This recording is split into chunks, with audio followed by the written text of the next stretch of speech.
je t'invite à t'installer confortablement et à fermer les yeux si tu le veux, pour pouvoir voyager à l'intérieur de toi, comme si tu pouvais découvrir des terres inconnues, des endroits où tu n'es jamais allé, des parties de toi que tu n'as jamais rencontrées, peut-être parce que tu les avais refoulées, peut-être parce que tu n'avais pas eu encore besoin de les utiliser.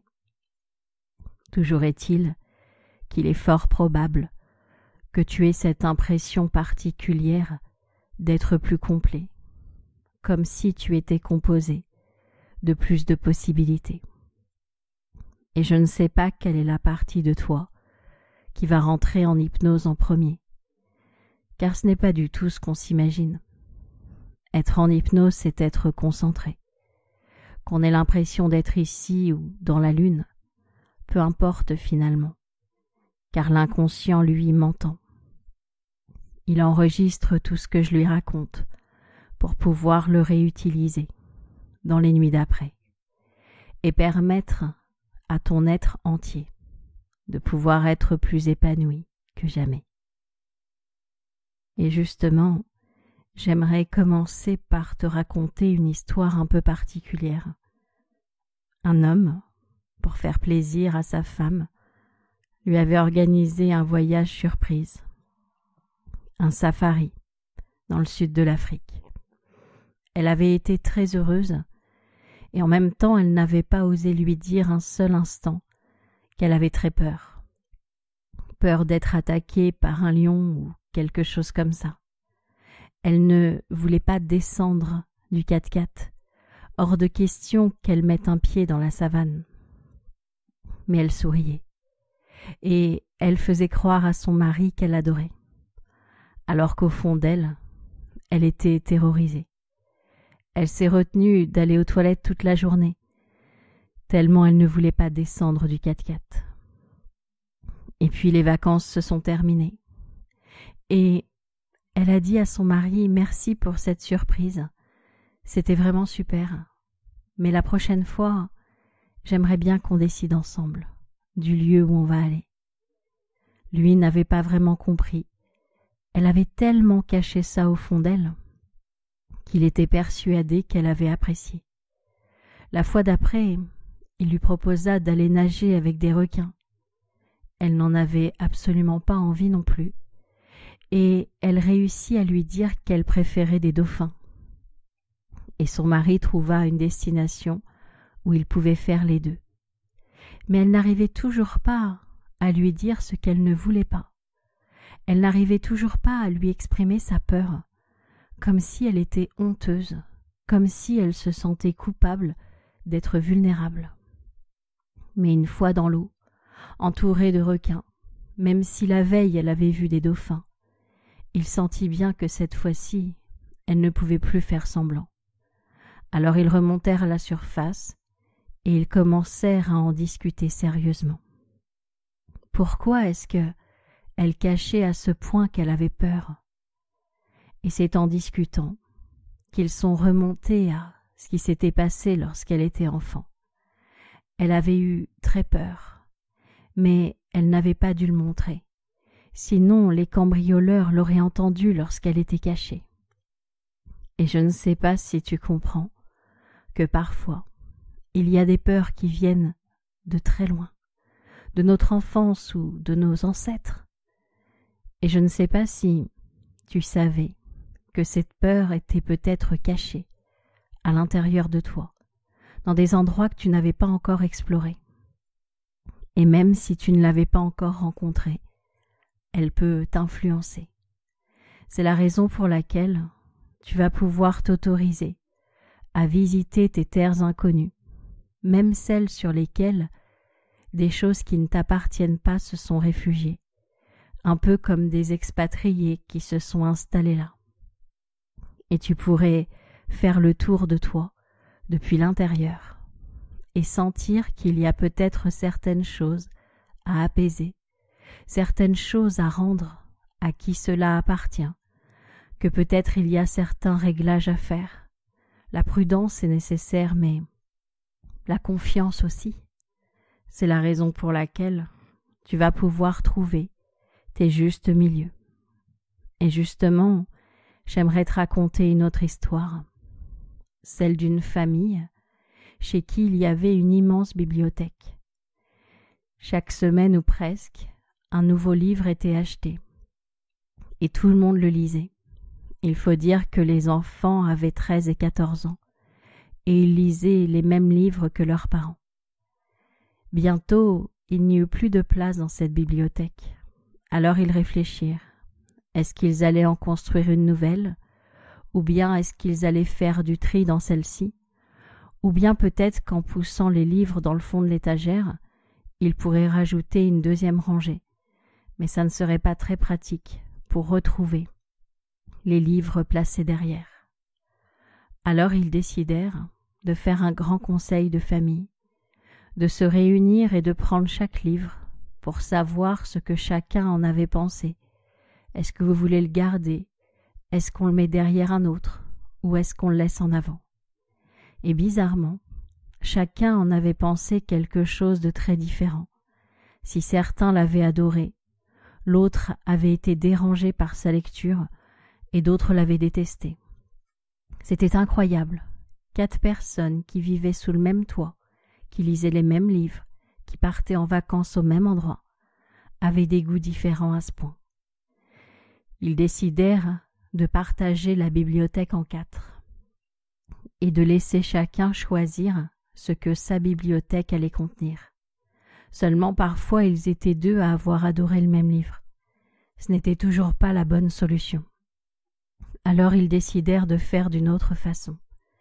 Ils décidèrent de tout enlever, de mettre tout dans des cartons, l'espace d'un moment, pour savoir s'ils revenaient réellement lire des livres qu'ils avaient déjà lus auparavant. Et effectivement, la plupart du temps, ils n'avaient pas envie de relire la même histoire, même s'ils avaient évolué, et qu'aujourd'hui, le fait de le relire leur permettrait de voir les choses autrement. En réalité, leur livre était plutôt comme une collection.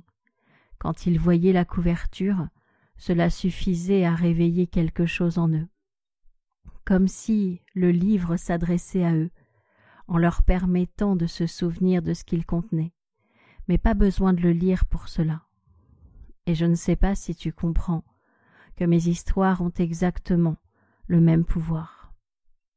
Elles ont le pouvoir de réactiver en toi certaines choses endormies, comme ta confiance. Et je ne sais pas si tu pourrais t'autoriser à voir que toutes ces parties de toi sont comme cette famille. Elles vivent au même endroit, elles vivent les mêmes choses, et pourtant, aucune d'entre elles n'a la même vision de la vie. Ton instinct de survie et ta curiosité n'ont pas du tout la même vision de la vie. Et pourtant, les 2 ont besoin d'être comblés. C'est la raison pour laquelle tu vas pouvoir sentir qu'à travers cette séance, il se passe quelque chose, non pas à contresens, mais dans différentes directions. Un peu comme de la divergence, comme si cette séance était un feu d'artifice qui permettait d'aller dans toutes les directions et de toucher toutes les parties de toi pour qu'elles aient toutes leur mot à dire, pour qu'elles puissent toutes s'entendre. Et peut-être que tu pourrais continuer ce voyage à l'intérieur de toi et découvrir toutes ces choses que tu as mises de côté. Par exemple, une personne à qui on aurait pu dire enfant qu'elle ne savait pas dessiner, a mis de côté son côté artiste. Et je ne sais pas si toi, tu avais mis de côté certains talents parce que tu n'avais pas été encouragé enfant. Ce que je sais, c'est que tu peux récupérer tous tes talents, toutes tes ressources, tous tes dons, toutes tes capacités. Tu peux même en réveiller certaines que tu n'avais pas eu besoin d'utiliser. C'est pour cela que les gens sortent de leur zone de connu ou de confort, pour pouvoir découvrir d'autres vies, d'autres façons de faire et découvrir en eux d'autres parties d'eux. Et je ne sais pas si tu sais qu'en dehors de la zone de confort, il y a simplement une petite membrane d'inconfort qui est facile à traverser. Et une fois qu'elle est traversée, on peut ressentir du confort partout à l'extérieur. Et je ne sais pas si le fait que ce voyage soit à l'intérieur te permette d'imaginer ce qui pourrait se passer à l'extérieur. Ce que je sais, c'est que tu pourrais te sentir plus complet, plus entier, avec à l'intérieur de toi une sorte d'orchestre beaucoup plus complet qu'avant, avec plus d'instruments, une plus belle harmonie, comme si tu étais plus aligné à qui tu es. Et parfois, les gens aimeraient savoir qui ils sont vraiment. En réalité, ils savent ce qu'ils sont à 50%, parce qu'ils ont laissé de côté toute une partie d'eux qui ne trouvaient peut-être pas convenable par rapport aux critères de la société, par rapport à ce qu'ils s'imaginaient qu'on attendait. Et pourtant, toutes les parties de toi sont convenables. Elles ont toutes le droit d'exister. Elles ont toute leur place ici. Et justement, j'aimerais te raconter une dernière histoire qui n'a rien à voir avec les précédentes. C'était un soir où il avait plu et les personnes avaient entendu la pluie tomber sur les carreaux, les toitures, et ça les avait tous bercés, comme si c'était pas comme d'habitude, comme si la pluie avait décidé de créer une sorte de mélodie. Ils avaient tous passé une très bonne nuit. Et le lendemain matin, ils avaient découvert de grandes flaques d'eau partout autour d'eux. Des flaques d'eau qui leur donnaient envie de sauter dedans, comme lorsqu'ils étaient enfants et que c'était interdit. Ils avaient donc pour certains enfilé leurs bottes de pluie et pour d'autres remonté volontairement leurs pantalons, enlevé leurs chaussures et leurs chaussettes pour mettre les pieds dans l'eau, pour faire ce qu'ils n'avaient pas eu le droit de faire auparavant. Ils ne savaient pas vraiment pourquoi leurs parents leur avaient interdit de faire ça, parce que finalement, l'eau n'était pas si froide que ça. C'était juste quelques instants, c'était plutôt marrant. Et ils commencèrent à rentrer chez eux pour se sécher les pieds et à se poser des questions sur tout ce qu'on leur avait interdit lorsqu'ils étaient enfants, tout ce qu'on leur avait dit comme la curiosité est un vilain défaut ou des choses comme ça. Et ils commencèrent à remettre en question tout ce que leurs parents leur avaient dit. C'était incroyable, mais il y avait certaines choses qui ne sonnaient pas juste avec leur ressenti. Ils décidèrent de faire un grand tri. Et je ne sais pas si toi-même, il t'est arrivé de sentir que certaines choses ne sonnaient pas juste, que certaines choses n'étaient pas en accord avec tes ressentis profonds.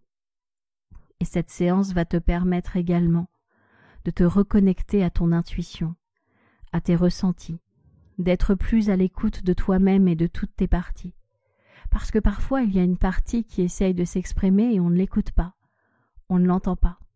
Elle appelle au secours, parfois par un problème physique, parfois par un état d'esprit.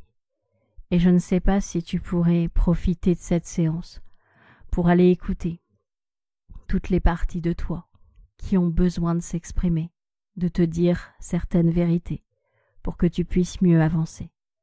Ce que je sais, c'est que tu pourrais t'imaginer demain, après-demain et dans les jours d'après, heureux de constater que cette séance t'a fait beaucoup de bien.